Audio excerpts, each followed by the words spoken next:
Hello friends, welcome to the channel.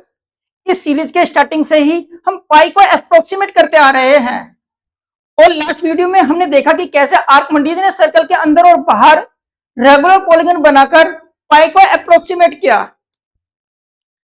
जब हम last video में नंबर ऑफ स्टार इंक्रीज कर रहे थे रेगुलर पॉलीगन की, तो इस पॉइंट पर एक बच्चे ने कमेंट किया, क्वेश्चन किया कि सर जब Archimedes number of star increase कर रहे थे तो नंबर ऑफ स्टार इंक्रीज करने के लिए उन्होंने कोई स्पेसिफिक पैटर्न फॉलो किया या वो randomly number of star increase करते जा रहे थे। और साथ में पूछा कि वो 96 पर ही आकर क्यों रुक गए, क्या 96 के बाद की कैलकुलेशन काफी ज्यादा कॉम्प्लिकेटेड थी, कॉम्प्लेक्स थी।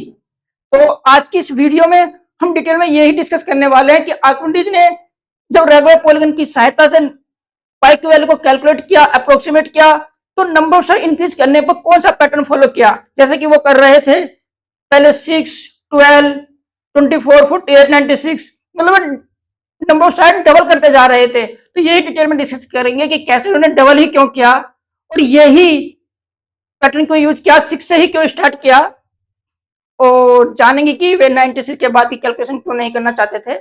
And finally, in the end of this video, we will also discuss how to choose 22.7 for the pi.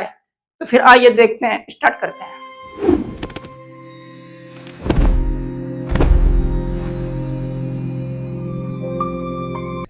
आइए देखते हैं कि आर्किमिडीज ने कौन सा पैटर्न फॉलो किया। उन्होंने स्टार्ट किया 6 से, हेक्सागन से। उन्होंने पहले 6 हेक्सागन बनाया, इस पे काम किया। After that 12, then 24 and 48 and finally 96। इस पर आकर वे स्टॉप हो गए, तो रुक गए वो इस पर। जो उन्होंने हेक्सागन बनाया उसका कैलकुलेट किया पैरामीटर, फिर 12 का पैरामीटर, फिर 24 के लिए पैरामीटर, इन सब के लिए उन्होंने पैरामीटर कैलकुलेट करने की कोशिश की। लेकिन क्वेश्चन बनता है, जो क्वेश्चन आ रहा है सामने, कि उन्होंने 6 से ही स्टार्ट क्यों किया और कौन सा स्पेसिफिक पैटर्न था। तो पैटर्न यही था कि 6 के बाद उन्होंने 12 लिया, 12 के बाद 24, मतलब कि नंबर साइड इंक्रीज तो करते चले गए, लेकिन वो एक पैटर्न इंक्रीज करते चले गए। पैटर्न था कि 2 टाइम्स करते चले गए, मतलब पहले 6 था, फिर 12 कर दिया 2 टाइम्स, फिर इसका 12 2 टाइम्स, इसका 2 टाइम्स एंड फाइनली 2 टाइम्स। उन्होंने पैटर्न जो फॉलो किया वो सिर्फ और सिर्फ कैलकुलेशन को इजी करने के लिए किया।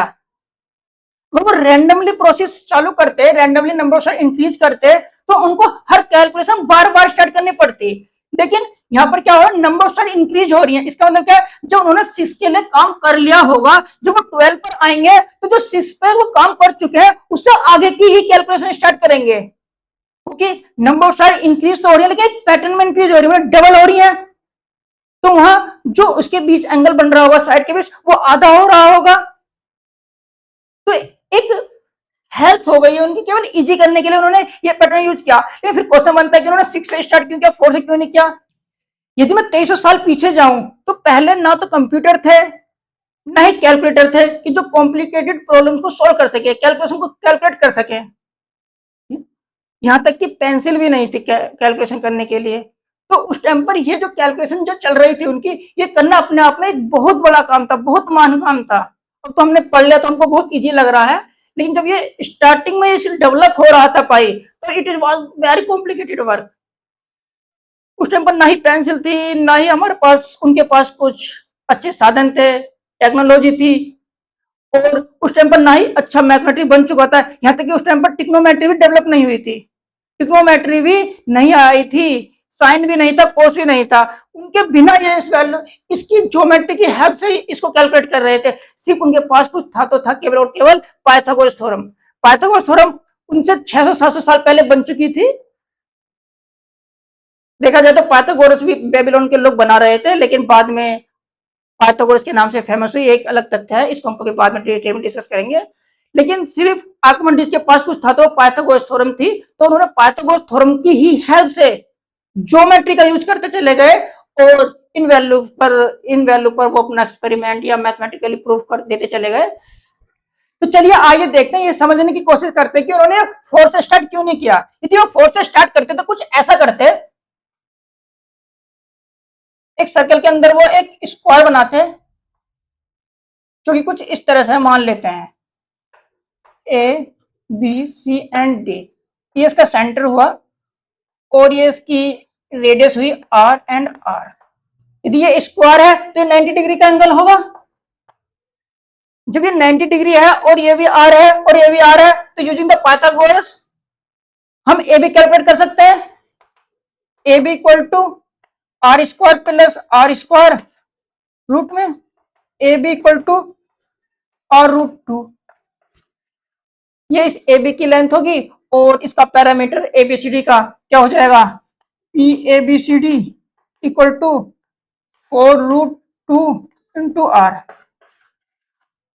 ठीक है, तो यहां से कर सकते थे, लेकिन जैसे उन्होंने सर्कल के अंदर पेंटागन बनाना शुरू किया,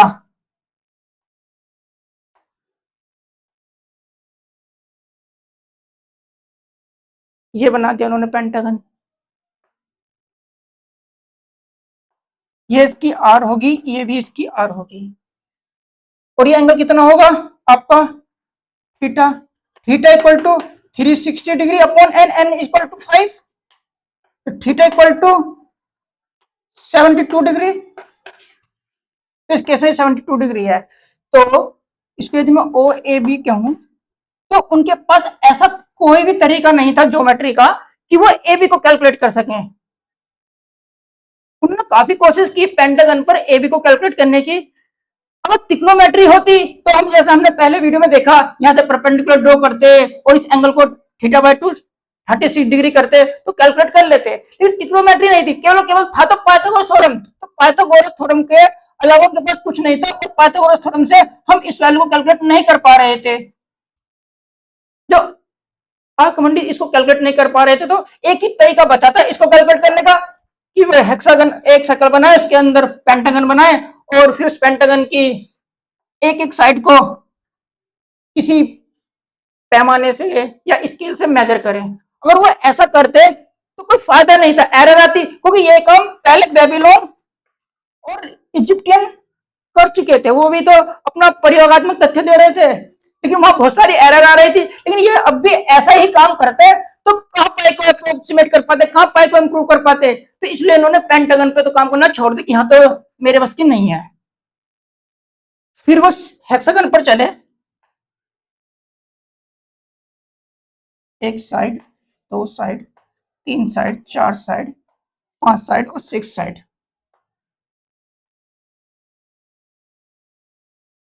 बच्चों जब वो हेक्सागन पर आए तो उन्होंने देखा ये आर और ये एंगल कितना होना चाहिए, उसके हिसाब से हेक्सागन है तो 360 अपॉन 6 इक्वल टू 60 डिग्री,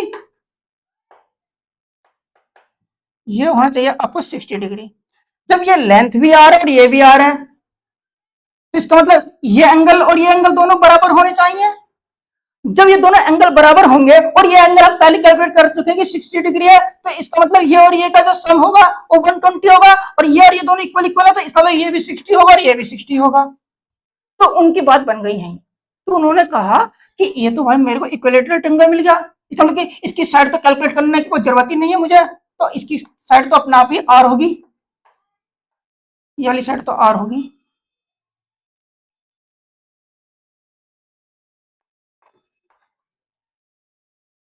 तो यदि मैं इस वाली बात में देखूं, स्क्वायर में देखूं, तो वहां इनको यूज करना पड़ रहा था, कैलकुलेट करना पड़ रहा था ये वाला, और इसको कैलकुलेट करने के लिए उनको √2 कैलकुलेट करना पड़ता, और उस टाइम पे सच में √2 कैलकुलेट करना बहुत बड़ी बात थी। ओके, यहां तो हम देखें कि √2 कैलकुलेट नहीं करना पड़ रहा, सीधी सीधी हमको दिखे कि एक लेंथ की लंबाई आर है और पूरी की पूरी जो पूरा का जो पूरा पैरामीटर होगा वो कितना होगा, 6r होगा। बहुत इजीली उन्होंने इसका पैरामीटर कैलकुलेट कर लिया हेक्सागन का। तो फिर उन्होंने और सोचा कि यहाँ तो मुझे कैलकुलेट करना पड़ेगा काफी कुछ, √2 कैलकुलेट करना पड़ेगा, यहाँ √2 की मुझे जरूरत ही नहीं है, सिंपल ही हो रहा है। और उन्होंने देखा कि ये नंबर ऑफ साइड 4 है, यदि मैं इसमें 10 स्टेप आगे जाऊं, यदि मैं इसमें 10 स्टेप आगे जाऊं, वो कर तो सकते थे, यहां से भी स्टार्ट कर सकते थे वो यहां से भी, लेकिन क्वेश्चन आता है, रीजन आता है कि उन्होंने यहीं से स्टार्ट क्यों किया चुनना, कि इसी से स्टार्ट क्यों किया, ये क्यों स्टार्ट नहीं किया। तो उन्होंने देखा यदि मैं इस सर्कल पर 10 स्टेप काम करूं तो मैक्सिमम मैं 40 साइड तक पहुंच पाऊंगा। इस सर्कल के अंदर नंबर ऑफ साइड इंक्रीज करते करते 40 तक चला जाऊंगा केवल 10 स्टेप में। लेकिन यदि मैं यहां से स्टार्ट करूं और 10 स्टेप स्टार्ट करूं 10 स्टेप तक काम करूं तो मैं पहुंच जाऊंगा 60 साइड तक। तो उन्होंने देखा जब मैं उतनी ही मेहनत में, उतने ही हार्ड वर्क में, यहाँ पर मैं 40 तक ही पहुंच रहा हूं और उतनी ही मेहनत में, उतने ही वर्क में मैं यहाँ 60 तक पहुंच रहा हूं, इसका मतलब मेरे को ये ज्यादा एक्यूरेट रिजल्ट देगी। और इसके साथ और उन्होंने ये सोचा कि ये तो सर्कल के अंदर एक स्क्वायर बना है, लेकिन जब उन्होंने सर्कल के अंदर हेक्सागन बनाया तो उन्हें वो हेक्सागन की जो पैरामीटर है बाउंड्री के ज्यादा करीब दिखी। तो यहां से स्टार्ट करना सोचा कि यार ये तो एक सर्कल की तरह ही आकृति है, मतलब हेक्सागन जो है देखने में सर्कल की तरह ही लगेगा, इस तरह से कुछ इस तरह से, लेकिन ये नहीं लगता। तो एक पैटर्न, एक वे उनका चूज करने का ये भी था कि सर्कल के अंदर मुझे बाउंड्री पर कन्वर्ज होना है तो सर्कल के अंदर उसी से स्टार्ट करना चाहिए जो सर्कल की तरह ही कुछ दिखे, गोलाकार वर्ताकार दिखे, लेकिन जो यहाँ नहीं था। लेकिन जो मेन टारगेट था, जो मेन फोकस उनका यही था कि यहाँ से स्टार्ट इसलिए क्या उन्होंने, क्योंकि यहाँ से उतनी ही मेहनत में हम ज्यादा कैलकुलेशन को कैलकुलेट कर पा रहे थे इजीली तरीके से, लेकिन यहाँ पर नहीं कर पा रहे थे। यहाँ तो पहले ही स्टेप पे उन्हें रूट टू कैलकुलेट करना पड़ रहा था। उस टाइम पर कैलकुलेटर नहीं थे, कंप्यूटर नहीं थे, रूट टू कैलकुलेट करना अपने आप में एक बहुत बड़ी जिम्मेदारी थी, बहुत बड़ी बात थी।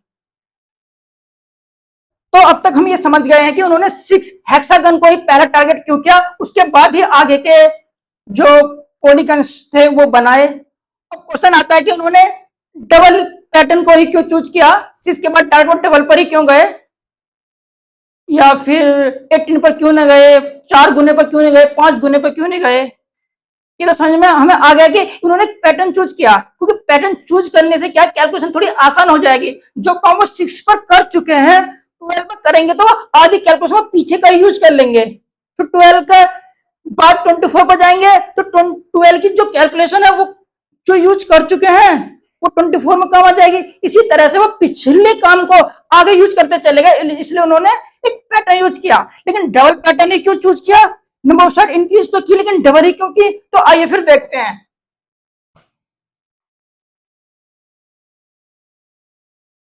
इस सर्कल के अंदर हमने फिर से एक हेक्सागन बनाया, थोड़ा इस तरह से बनाते हैं।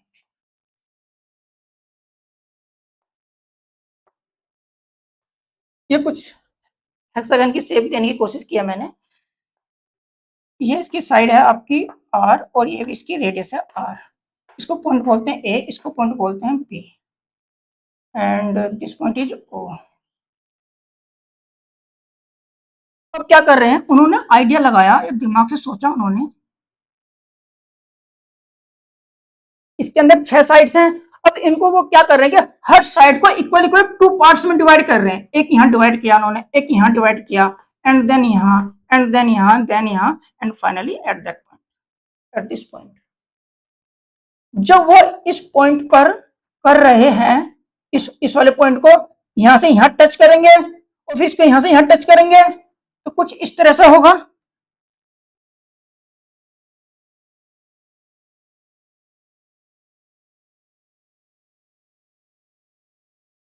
ये साइड कितनी थी, आर थी ये साइड भी,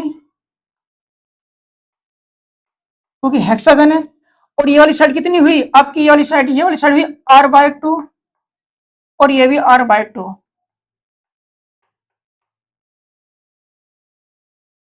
और ये जो साइड है इसको बोल देते हैं सी पॉइंट, इसको बोल देते हैं एम पॉइंट।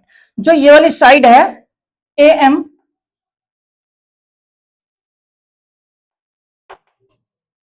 ये जो साइड है ए एम, और ये जो साइड है इससे ए सी से बड़ी होगी तो ए एम ग्रेटर देन होगी r/2, क्योंकि r/2 इतनी है, लेकिन इसको ये ऊपर की ओर लेते हुए जा रहे हैं तो थोड़ी सी तो इंक्रीज होगी ना, थोड़ी सी बड़ी हो चाहे पर बड़ी तो होगी, तो इसलिए हम कह सकते हैं A M greater than r/2। यदि ये इतनी होती r/2 r/2 r/2 r/2 फिर तो 6r के इक्वल हो जाता जो हेक्सागन के लिए। लेकिन हम बनाने की कोशिश कर रहे हैं 12 साइड का रेगुलर पॉलीगन, तो एक साइड तुम्हारी देखो यहां से ब्रेक किया, इस साइड को उठाया तो ये बनी और इधर की ये बनी। सेम ऐसी इसको उठाएंगे तो यहाँ पर टच करेंगे तो एक साइड इस तरह जाएगी और यहाँ से वाली आ जाएगी तुम्हारी इस तरह से, और सेम फिर इसको यहाँ पर आएगा और यहाँ ऐसे।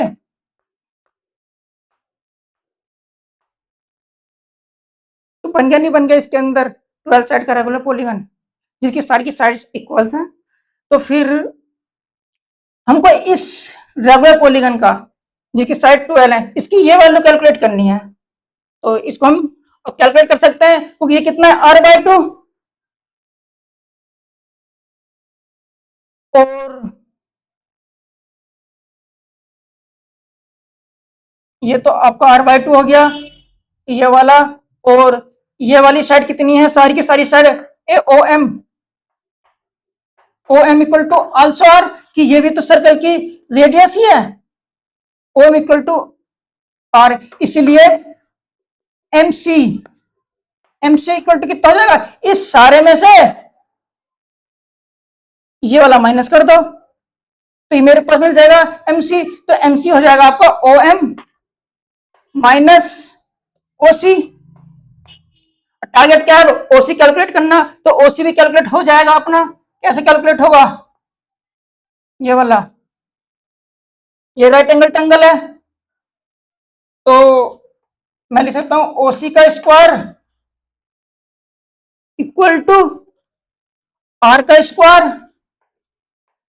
माइनस सी बी का स्क्वायर। लेकिन सी बी कितना है ऑलरेडी r/2 है तो R square upon 4 so finally 3r square upon 4 and OC equal to √3/2 into R.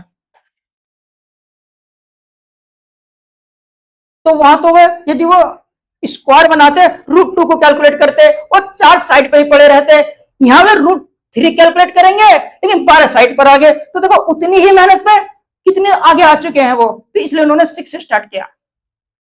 तो आपके पास ओसी आ गया तो M C equal to O M कितना है आर है माइनस ओसी √3/2 इंटू आर। तो ये आएगा आपका √2r माइनस √3r/2। तो ये आ गया आपका बच्चों एमसी ये वाला। अब मेरे पास एमसी भी है और ए सी भी है तो मैं इजीली एम कैलकुलेट कर सकता हूँ using again Pythagoras theorem. So A M square equal to R square upon 4 plus this R minus √3/2 R का whole square.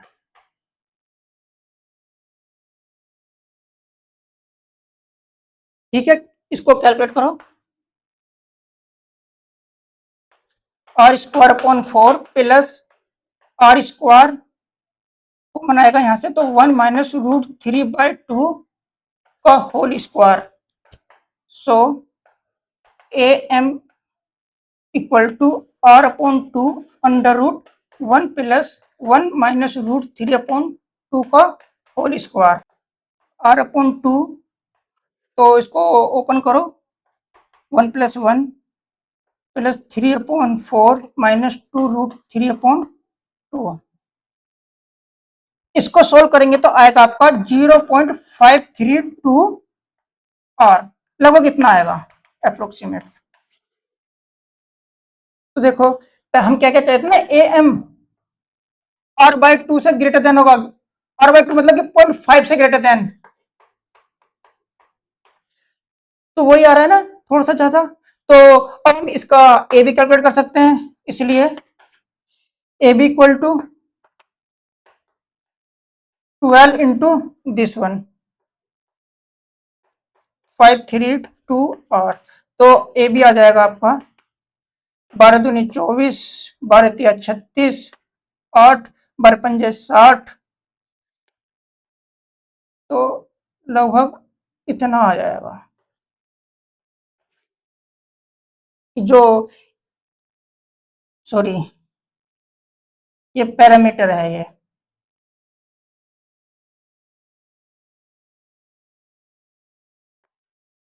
Parameter of this regular polygon. तो इस पॉलीगन का जो पैरामीटर होगा एक साइड की लंबाई इंटू 12 तो इतना आ जाएगा। जहां हेक्सागन में कितना आ रहा था हेक्सागन में आ रहा था आपका P इक्वल टू 6R। इसमें है 12 साइड है तो पैरामीटर थोड़ा सा इंक्रीज हो गया, क्योंकि ये जो साइज जो ब्रेक कर रहे थे वो इंक्रीज हो रही थी, थोड़ी सी बढ़ रही थी, इसलिए थोड़ा सा बढ़ गया। और इसी को फिर वो क्या करते हैं, इसी को इसके डिवाइड से डिवाइड कर देंगे तो एक अलग तरह से रेशो कैलकुलेट हो जाएगा, जो इसके लिए 3 आ रहा था एग्जैक्टली, और जब 12 करेंगे तो 3 पॉइंट कुछ आ जाएगा।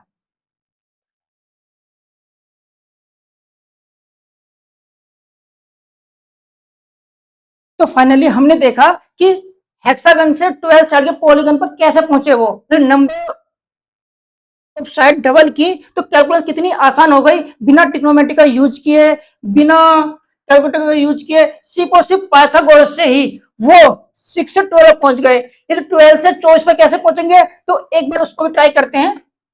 ये आपकी आर होगी, ये भी आपकी आर होगी। जैसे कि ये इसके अंदर हेक्सागन बनाया है मैंने, तो ये 12 तक पहुंच जाएंगे, इसका इसका इसका ब्रेक करके ये कुछ इस तरह से।